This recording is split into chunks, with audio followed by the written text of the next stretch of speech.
Good morning, my dear students. This is Edistar Class 7 Science video class. Today, we are going to learn an interesting chapter, that is respiration in organism. Students, every organism needs energy to carry out its life processes. From where do we get this energy?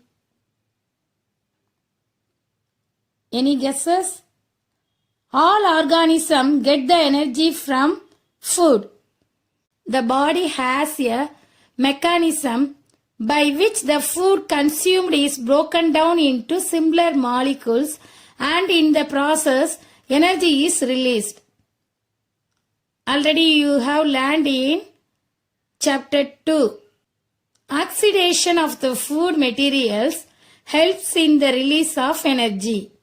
During oxidation, oxygen combines with the food we eat and liberating energy and carbon dioxide. We will study in this chapter how this process is carried out. Okay? What is respiration?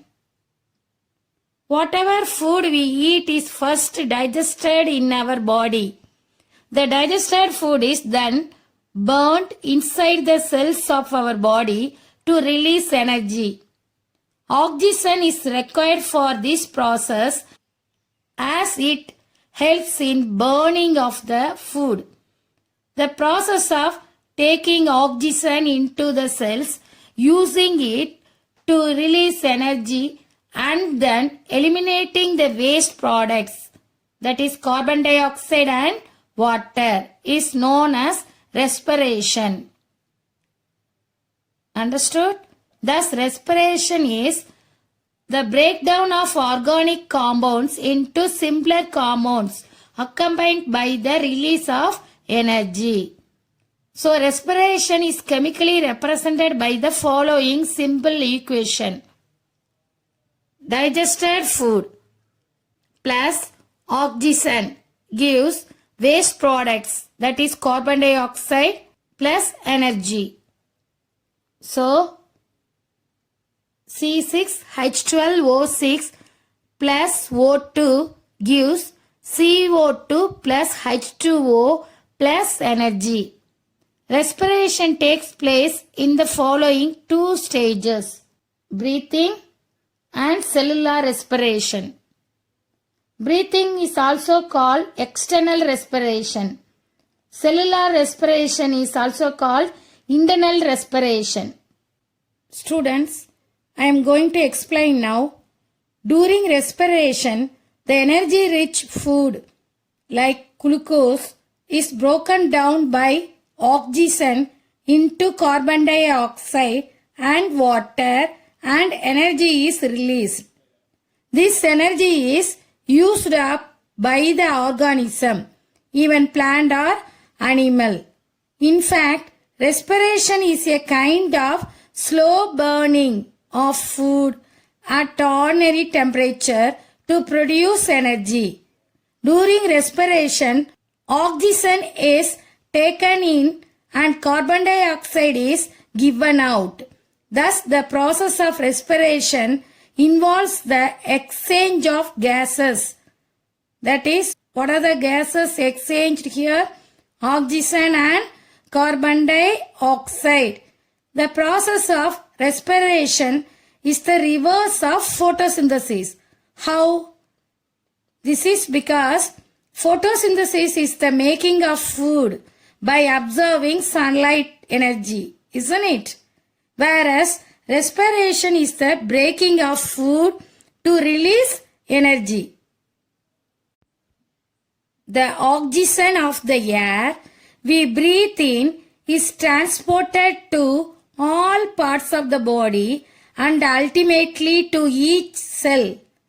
In the cells, oxygen helps in the breakdown of food, that is glucose. So how can we define cellular respiration, students?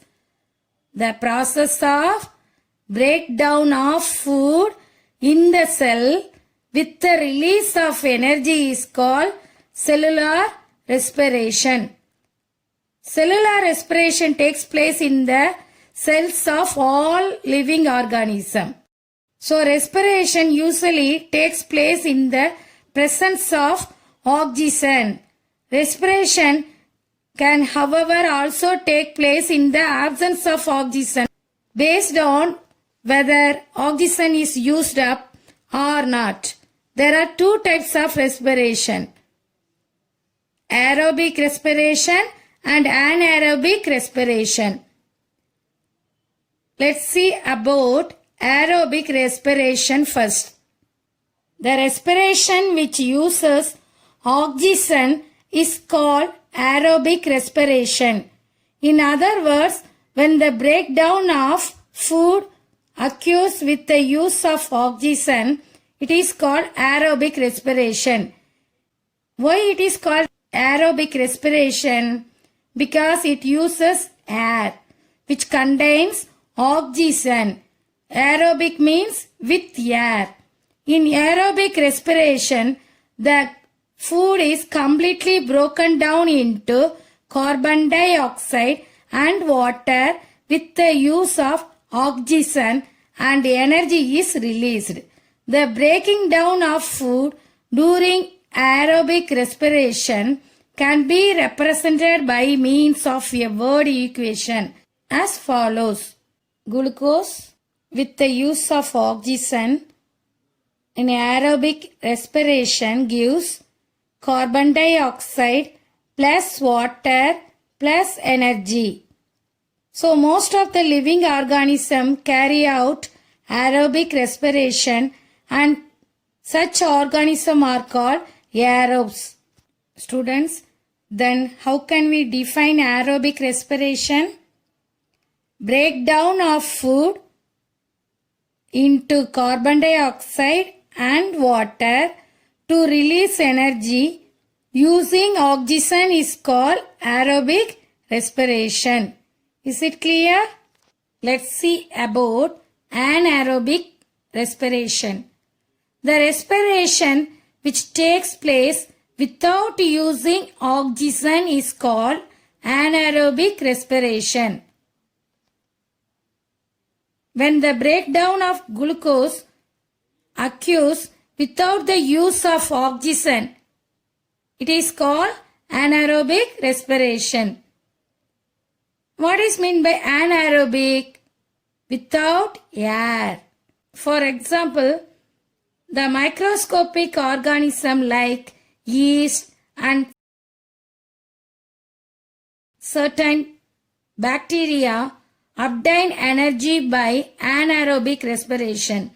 In anaerobic respiration, the microorganism like yeast break down glucose in the absence of oxygen to form alcohol and carbon dioxide and release energy. The breaking down of glucose during anaerobic respiration carried out by yeast can be represented by writing a word equation as follows. Glucose, no oxygen, anaerobic respiration in yeast, it gives alcohol plus carbon dioxide plus energy. So only simple organism like yeast and some bacteria carry out anaerobic respiration, and such organisms are called anaerobes. So how can we define anaerobic respiration?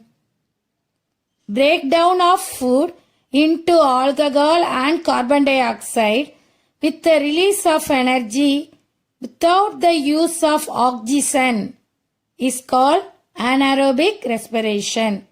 Is it clear to you all? Students, do you know yeast are single-celled organism? They respire anaerobically and during this process yield alcohol, right?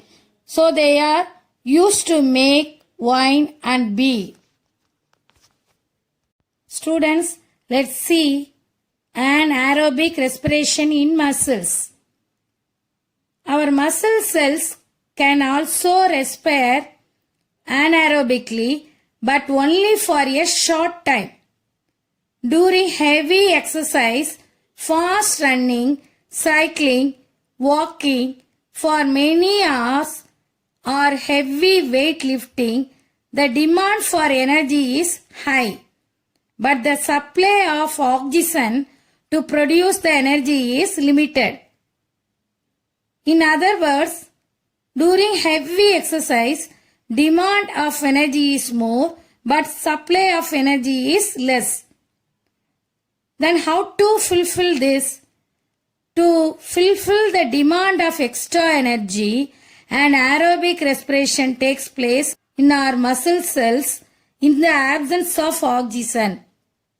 The food breaks down into lactic acid and releases some energy.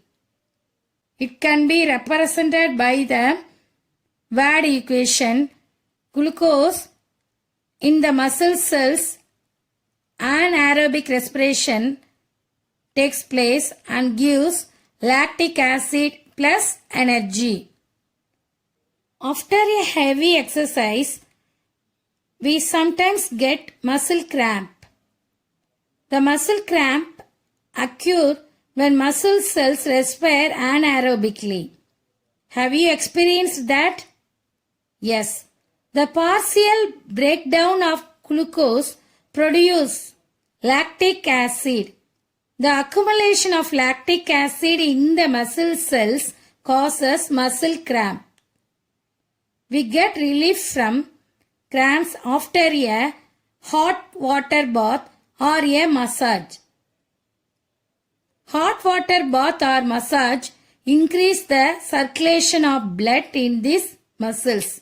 As a result, the supply of oxygen to the muscle cells increases. The increase in the supply of oxygen results in the complete breakdown of lactic acid into carbon dioxide and water, and hence gives us relief from cramps. Students, let's see differences between aerobic and anaerobic respiration. Aerobic respiration, anaerobic respiration. It takes place in the presence of oxygen. It takes place in the absence of oxygen. Complete breakdown of food takes place. Incomplete breakdown of food takes place. The end products are carbon dioxide and water. The end products are carbon dioxide and alcohol.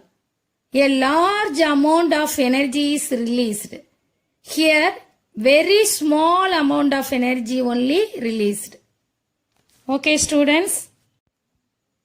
Students, can you able to say similarities between aerobic and anaerobic respiration? Aerobic respiration, anaerobic respiration. In aerobic respiration, energy is produced by the breakdown of food like glucose. In anaerobic respiration also, energy is produced by the breakdown of food like glucose. Here, aerobic respiration takes place in the cells of the organism. Anaerobic respiration also takes place in the cells of the organism, isn't it? Okay, students, we will see the rest of the topics in the next video class. Thank you. Bye.